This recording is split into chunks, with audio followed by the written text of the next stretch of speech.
France அதிபர் Emmanuel மேக்ரானா இருக்கட்டும், இல்ல பிரிட்டனோட பிரதமர் ஸ்டார்மரா இருக்கட்டும், 2 பேருமே உக்ரைன் ரஷ்யாவோட போரை நிறுத்தலாம் அப்படின்ற ஒரு முனைப்போட எந்த ஒரு விஷயத்தையுமே பண்ணல அப்படின்ட்டு அமெரிக்க அதிபர் டொனால்ட் ட்ரம்ப் ஒரு பயங்கரமான கிரிட்டிசிசத்தை முன் வச்சிருக்கிறாரு. பிரசிடென்ட் ஆனதுல இருந்து டொனால்ட் ட்ரம்ப் வந்து பல அதிரடியான முடிவுகளை எடுத்து வர்றாரு. அதில் மிக முக்கியமாக பார்க்கப்படுற ஒரு விஷயம் தான் உக்ரைன் ரஷ்யா போர் விவகாரம்.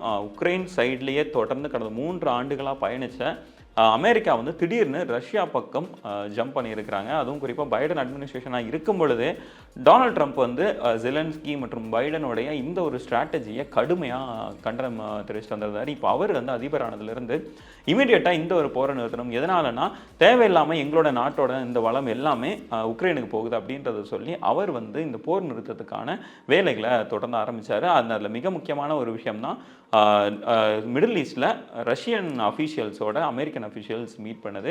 அண்ட் இந்த ஒரு மீட் வந்து ரொம்ப ஒரு பெரிய லெவலில் ஒரு தரப்புலேருந்து கிரிட்டிசைஸ் பண்ணப்பட்டுச்சு. யார் அப்படின்னா உக்ரைன் ஆதரவாளர்கள்ட்ட இருந்து. எதனாலனா இந்த ஒரு மீட் வந்து உக்ரைன் ரஷ்யா போரை நிறுத்துறது குறித்த ஒரு மீட்டிங்காக இருக்குது. ஆனால் இதில் உக்ரைன் அஃபீஷியல்ஸ் யாருமே பங்கேற்கலையே, எதனால அப்படின்ற ஒரு மிகப்பெரிய கேள்விகள் வந்து முன் வச்சாங்க.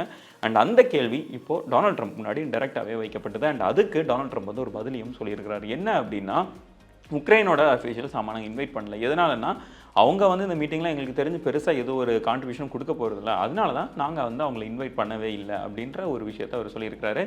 அண்ட் உக்ரைன் ரஷ்யா போரில் உக்ரைனுக்கு எந்த ஒரு ரோலும் இல்லை அப்படின்ட்டு டொனால்ட் ட்ரம்ப் சொன்னது வந்து மிகப்பெரிய அதிர்ச்சியை ஏற்படுத்தியிருக்கு.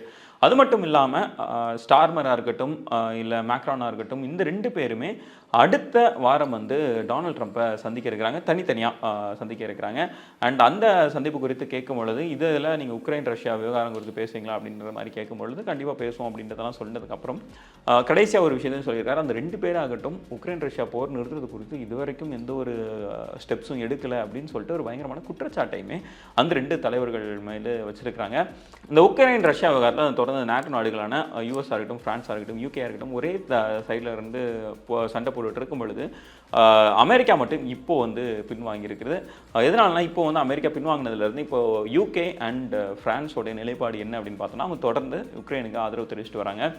உக்ரைன் அதிபர் ஜெலன்ஸ்கியை வந்து ஒரு சர்வாதிகாரி அப்படின்னு சொல்லிட்டு ரீசெண்டாக டொனால்ட் ட்ரம்ப் வந்து ஒரு கமெண்ட் அடிக்கும் பொழுதும் அப்படிலாம் கிடையாது அப்படின்னு சொல்லிட்டு அந்த இதை மறுத்து பிரிட்டனோட பிரதமராக இருக்கட்டும், பிரெஞ்சோட அதிபராக இருக்கட்டும் 2 பேருமே அதை மறுத்து தான் பேசியிருந்தாங்க. அண்ட் அது மட்டும் இல்லாமல் இப்போது பிரெஞ்சு அதிபராக இருக்கட்டும், பிரிட்டன் பிரதமராக இருக்கட்டும் 2 பேரும் அமெரிக்கா போகும்பொழுது இந்த ஒரு பயணத்தில் டொனால்ட் ட்ரம்ப் கிட்ட பேசும்பொழுது கொஞ்சம் ஒரு அன்ஈஸியான ஒரு சுச்சுவேஷன் தான் இருக்க போகுது. எதனாலனா உக்ரைன் ரஷ்யா விவகாரத்தில் 2 பேரும் எதிர் இடத்துல இருக்கிறாங்க. பட் அட் சேம் டைம் அமெரிக்காவை பகச்சிக்கிறதுக்கு ஃப்ரான்ஸாக இருக்கட்டும், பிரிட்டனாக இருக்கட்டும் கண்டிப்பாக தயங்குவாங்க அப்படின்றதுல எந்த ஒரு சந்தேகமும் கிடையாது. பட் இதெல்லாம் எங்கே கொண்டு போய் விடுது, இல்லை என்ன ஆக போகுது, அந்த மீட்டிங்லாம் என்னென்ன பேச போகிறாங்க அப்படின்ற எல்லாத்தையுமே பொறுத்திருந்து தான் பார்க்கணும்.